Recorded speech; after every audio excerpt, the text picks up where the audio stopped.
Having my brother as a coach was awesome. He knew me so well, and I knew him. I'd been around high school and college coaches since I was 8 years old, and I knew that Pat was the best high school coach in Ohio, period. He was even-keeled most of the time, and upbeat, but never afraid to put us in our place when we needed it. We got the occasional, enough of the grab ass, now let's get to work. Technically, Pat knew as much as anyone, and he was a constant student of the sport. His teams knew if they followed his playbook, they would likely finish in the top 2 at districts and qualify for state, which they did a phenomenal 29 and 23 times respectively. But what set him apart were his soft skills. An example is his pep talk to us before we won the state championship at cross country. He said, "I know I'm supposed to say something funny right now, but I can't think of anything." It made us laugh and loosen the mood. The humility of that speech revealed his true servant leadership. He was constantly a man for others, and for that, we would run till we dropped for him. Thank you, Pat, for being a role model for me and thousands of others. And congratulations on your induction into the Hall of Fame. Any number of things would make him deserving to be in the Walsh Jesuit Hall of Fame, but one thing came to mind right away. He was John Hassenstab's assistant for 19 years.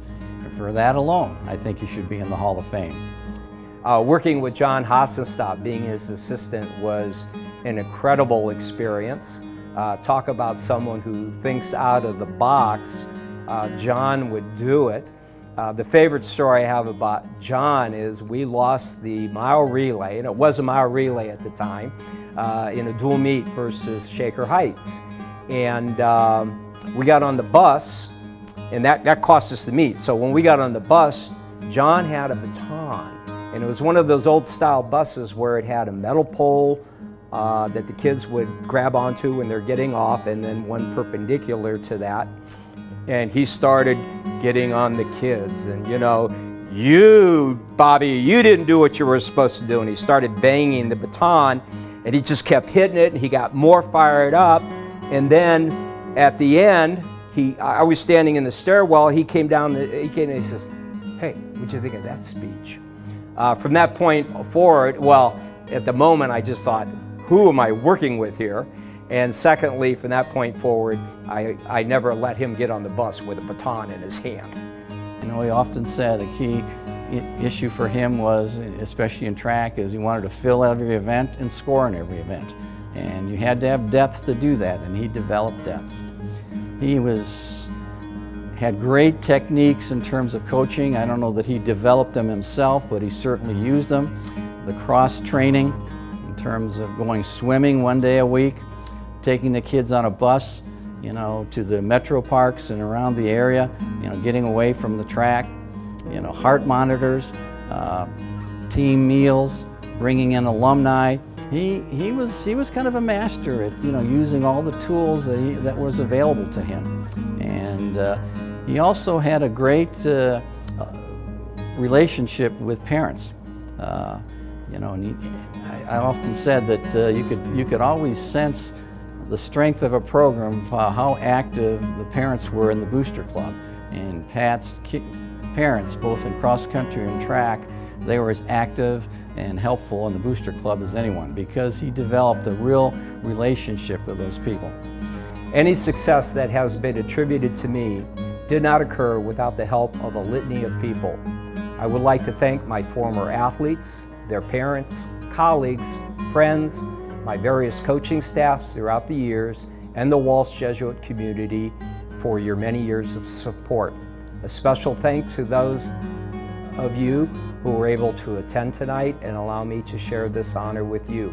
Collectively, we formed an exceptional team with the same goal in mind: to create and maintain an environment that allowed kids to reach their maximum potential, not only in the classroom, but also on the athletic field. I would also like to thank my siblings for all their years of encouragement and support. It has been much appreciated. Also, it gives me a tremendous amount of pride to respond in the affirmative when someone asks me if I'm one of the running Ritchies. I would like to thank my parents, Bob and Rosemary. One of the greatest gifts that they bestowed upon me while growing up was the concept of persistence. Much can be accomplished if you just keep trying. Finally, I would like to thank my son Porter and my wife Patty. As every coach already knows, one had better have the necessary support at home in order to have a chance of success as a coach. I am genuinely honored and truly humbled to be inducted into the Walsh Jesuit Hall of Fame. The trio of running Ritchies is now complete as you take your rightful spot next to Shannon and Josh in that Walsh Jesuit Hall of Fame. Your passion for the sport at a very young age was evident by your leadership and your determination to lead the Warrior Harriers to numerous district, regional, and state titles.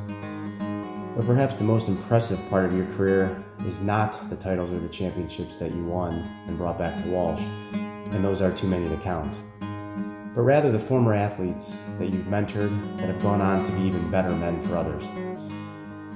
I was one of those men for others, and I had the privilege of being one of your athletes back in the late 80s, and now, some 35 years later, I'm proud to call you my friend. Congratulations again, Pat. Keep making the W shine. In coaching the kids, we always had a list of goals. There were just 10, and we would always refer to those goals when we had to make a decision.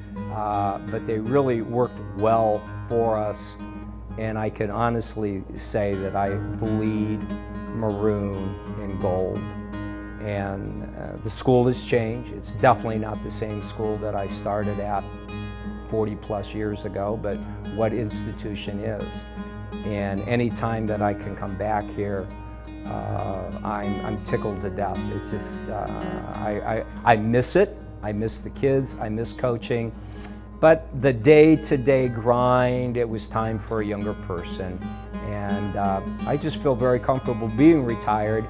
And if there's anything that I can do to help out the Warriors, I'm in.